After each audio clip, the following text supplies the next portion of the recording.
So I was just a Democrat. I wasn't a socialist. I was just a normal guy. I believed in balance of power. I believed in the republic. I believed in republicanism.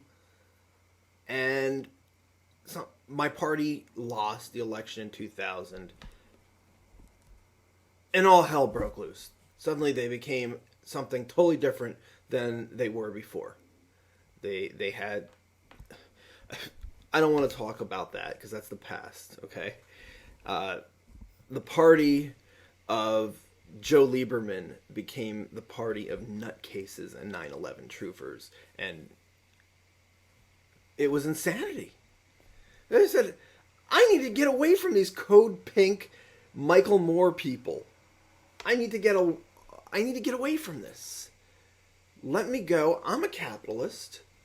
I believe in the free market as long as it's competitive and not stacked. I'll become a Republican. Why should they're supposedly pro-Israel? Why should I not be pro-Israel? What if the Democrats are going to be against? If they're going to be against the values that are beneficial to those that are being discriminated against and oppressed, then why should I support them?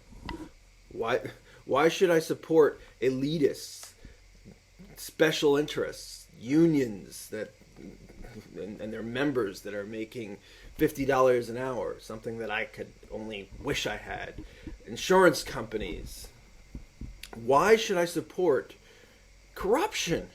So I left. And then this week, all hell breaks loose. Michael Moore is angry. He wants to be a Republican now, he says. He's tired of this. Because all his 9/11 truther friends, well, they're all gone and hanging out with Ron Paul at the tea parties. And so here I am. I'm a Republican now. I'm one of you, right? I'm one of you. I've always was a capitalist. I was always a moderate. I was always against feminism. I was always pro-life-ish. Now I really am pro-life, but I was always leaning that direction. I was always conservative. I always believed in fiscal conservatism. But to me,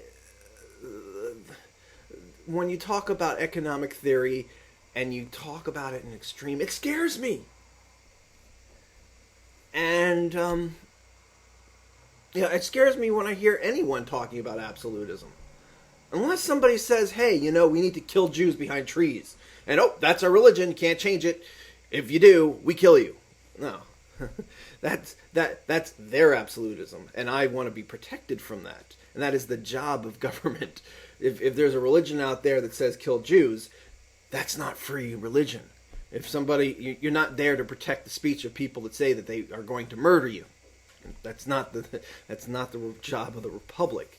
The job of the republic is not to have internationalist anarcho-capitalism where there are no borders, so that you're trading with third world totalitarian dictatorships that are undercutting your prices and oppressing their own people and devaluing their currency so that you can't compete and they steal all your jobs.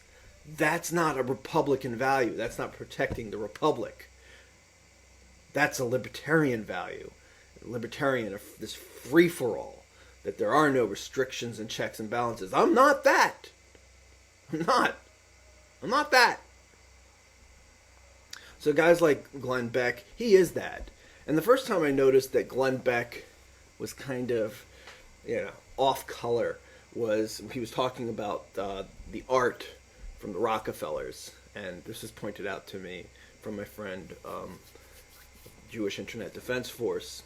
And of course, I have a degree in art. So when he started talking about the communist influences of art, I knew what he was talking about, and I knew immediately that he was a loon. He didn't know he didn't have his facts right.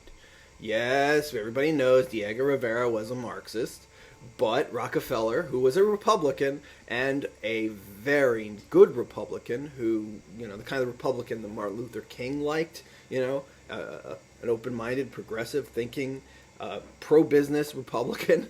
That didn't like to have too much regulation because that would you know, give things like the KKK, things that supporters of Ron Paul, like Don Black of the former National White People's, National Socialist White People's Party.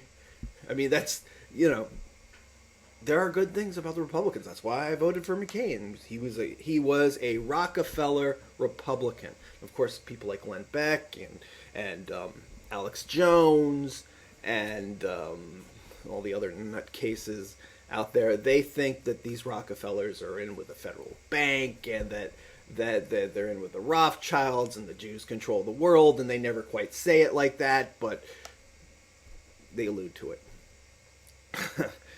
And, everybody thinks that, hey, we need to look differently at how the banking system works. On the other hand, think logically about making a transparent bank.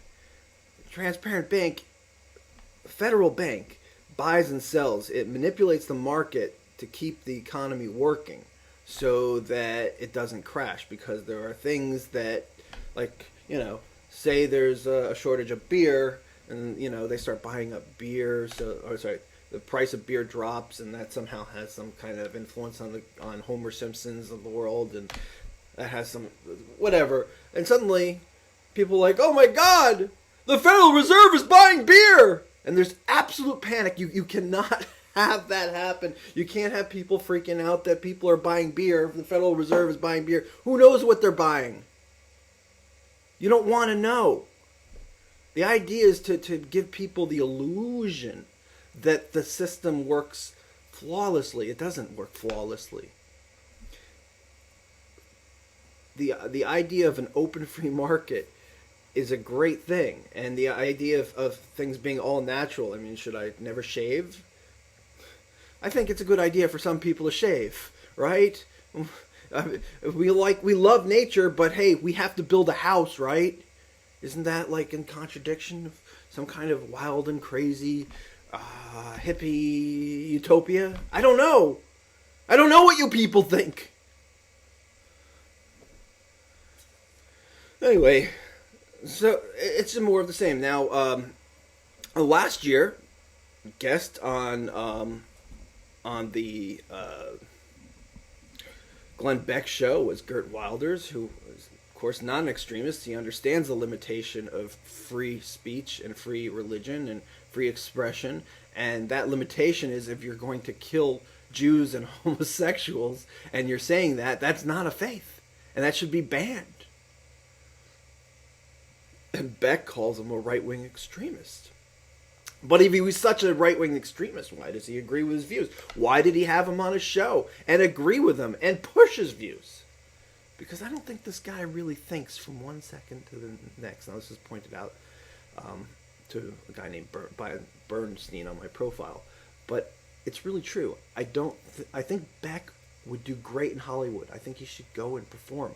But I really don't think he lives beyond a 48-hour period of memory.